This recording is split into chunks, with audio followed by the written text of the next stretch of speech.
সিঙ্গুর মমতা বন্দ্যোপাধ্যায়ের রাজনৈতিক উত্থানের ভিত্তিভূমি, বাম দুর্গের পতনের অন্যতম কারণ। কিন্তু পরিবর্তিত পরিস্থিতিতে এখন সেই সিঙ্গুর ঘিরেই অস্বস্তিতে মমতা বন্দ্যোপাধ্যায়।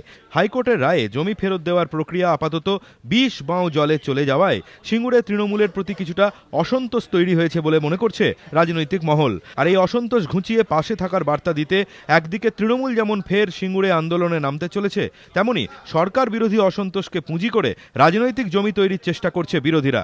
রেজ্জাক মোল্লার মতো নেতাকে সামনে রেখে আসরে নেমে পড়েছে নকশালপন্থী সংগঠনগুলিও। আর কার্যত তাদেরই মঞ্চ সারা ভারত বাম সমন্বয় কমিটির আলোচনা সভা থেকেই ওয়াল স্ট্রিট দখলের অনুকরণে ৩রা জুলাই কার্যত সিঙ্গুর দখলের ডাক দিয়েছেন রেজ্জাক মোল্লা।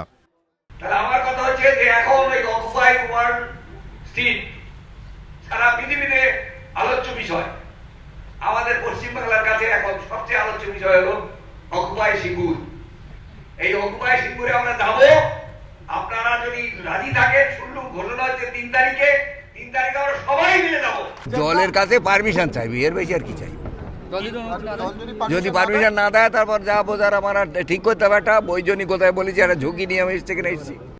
সিঙ্গুরে জমি অধিগ্রহণ করে সিপিএম যে ভুল করেছিল এদিন তা যেমন ফের বলেছেন রেজ্জাক মোল্লা, তেমনি কথা দিয়েও এখনো জমি ফেরত দিতে না পেরে মমতা বন্দ্যোপাধ্যায় ব্লান্ডার করেছেন বলেও তাঁর দাবি। এই সিঙ্গুরের জমি অধিগ্রহণ করার সময় বামফ্রন্ট সরকার করেছিল মিস্টেক, আর এখন আমাদের মমতা ব্যানার্জি ওটা করেছেন ব্লান্ডার। তাহলে যিনি ব্লান্ডার করেছেন সেই ব্লান্ডারের সমাধান করার দায়িত্ব তার।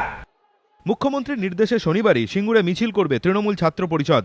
মিছিলে থাকার কথা বিদ্বজনেদেরও। শনিবার টাউন হলে সিঙ্গুর কৃষি জমি রক্ষা কমিটি, পিডিএস, পিডিসিআই, এসইউসির মতো দলের নেতাদের সঙ্গে বৈঠকে বসেন মমতা বন্দ্যোপাধ্যায়।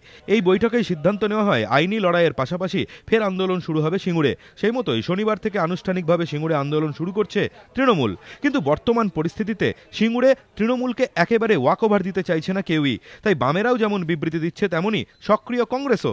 আর এই সুযোগে নকশালরাও যে নিজেদের রাজনৈতিক জমি তৈরিতে সচেষ্ট হচ্ছে, এদিন কার্যত তাদেরই মঞ্চে রেজ্জাক মোল্লার উপস্থিতি তারই ইঙ্গিত বলে মনে করছে রাজনৈতিক মহল। ধ্রুবজ্যোতি প্রামাণিক ও আশাবুল হোসেন, এবিপি আনন্দ, কলকাতা।